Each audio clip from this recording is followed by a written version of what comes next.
My name is Karen Kenny. I'm coordinator for the San Fernando Valley Patriots here in the Valley. And while I do appreciate that you've read the bill of 2,000 pages, it's the 19,000 pages of regulations under the Affordable Care Act that need scrutiny. That being said, when I spoke to your colleagues in the Ways and Means in June regarding one of the key scandals in Washington right now, what struck me as I watched your website and other congressional websites is that you have an opportunity here to be a voice for clarity regarding ethics, equal application of the law, and transparency regarding all of these scandals, IRS, AP, NSA, all of them. And I wonder what's keeping you from doing that.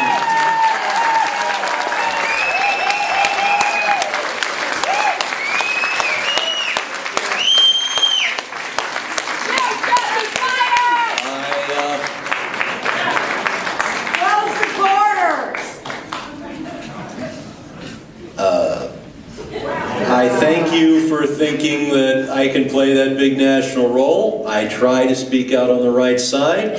I guess our webpage could use a bit more up-to-date content, but in terms of speaking out on the issues I think are important, I think we're here and I'm doing that right now. As to the NSA, I voted for the Amash Amendment. As for Obamacare, I'll take a minute on that. There's a lack of focus on how the system was deteriorating before the Health Care Act was passed, or the Obamacare Act was passed. The first, a couple of things to keep in mind. First, this whole controversy is not about staying well, which is probably more important than the kind of medical care you get. I would trade my right to go see a physician for the next 12 months if I could lose about 20 pounds. I haven't done the scientific work on that, but I bet you all that the 20 pounds is going to cost me more longevity than all the doctors I see in the next year are going to add to it. So we need to focus on being well rather than just healthcare. Then on healthcare, it's the efficiency of the overall healthcare system. That prices just keep going up and up. So much healthcare is provided in the last 6 months of life compared to everything else. There are a lot of things about the healthcare system that ought to be improved. All of our political attention is on health insurance, which is just how to pay for it. As to the health insurance problem, before Obamacare, we had a system that was unraveling, and here's how it unraveled. We had about 35 million uninsured people. So they waited till they got sick. Then they went to the emergency room. And then if you've ever seen a bill from the emergency room, 5,000 is the starting point, and then it goes up from there. So you send a $5,000 bill to somebody who didn't have enough money to buy health insurance. They're not going to pay it. They can't possibly pay it. So what does the hospital do? It writes off the bill. So now the hospital is stuck with 5 or 10 or 15 grand of uncompensated care every time somebody comes in the emergency room and doesn't have a card. So what do? They raise their prices on everybody else. Now the aspirin costs $11 instead of $8. Transparency. What does that do? It raises the amount they charge to Blue Cross for those who are insured. So what does Blue Cross and the other insurance companies do? Well, they raise their rates. And then what do they do after that? They say, we just raised our rates to cover the additional cost. How about some profit? So they raise their rates a little bit beyond that. Now, you have employers, and people don't see this because employers are paying 50, 80% of the cost. The employer gets the bill, oh my God, look at how the healthcare cost has gone up. So what do?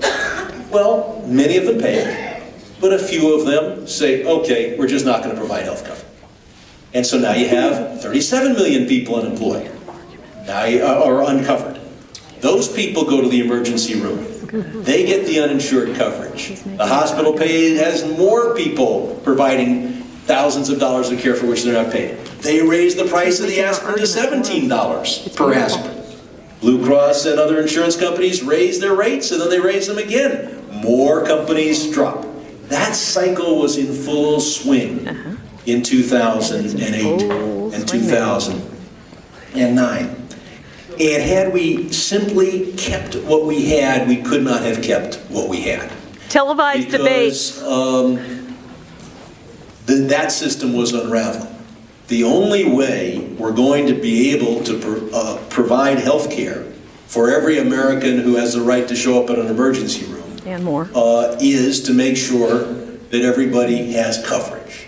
Amelia says we need amnesty to get enough people in. And if... hello. Oh, the And so... Shut down or get out! Oh, there's a little First Amendment champion over there. This is our town hall. The people Thank who you. should be speaking are those who are recognized for the floor.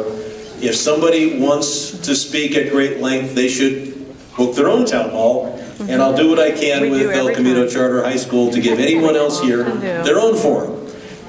You don't hijack somebody else's forum. Now, That's a little the strong. point I'm making is, the system we had before was not just bad for the 35 million who didn't have coverage. I didn't bring any. But was unraveling. You go, This if is you, really God good, by forbid, the you way. had an emergency, This is you really show up good. in an emergency room that's crowded with a bunch of people who wouldn't be there if only they had had the coverage to go somewhere else. Yeah. You have a hospital raising its rates dramatically every year. You have dramatic increases. And it's easy to say, well, I don't care about those 35 million people that don't have coverage. They're still uninsured. But the way that system was God. going, it was going to be 70 and 80, and a lot of people in this room that have coverage today and thought the old system was just great, The CBS and their employer was paying almost still. all the costs, and they didn't think it was that expensive. Newsflash. A lot of those folks would have found themselves among the uninsured. So the old system wasn't working. The new system has some bugs, and let's go on to the next question. Oh.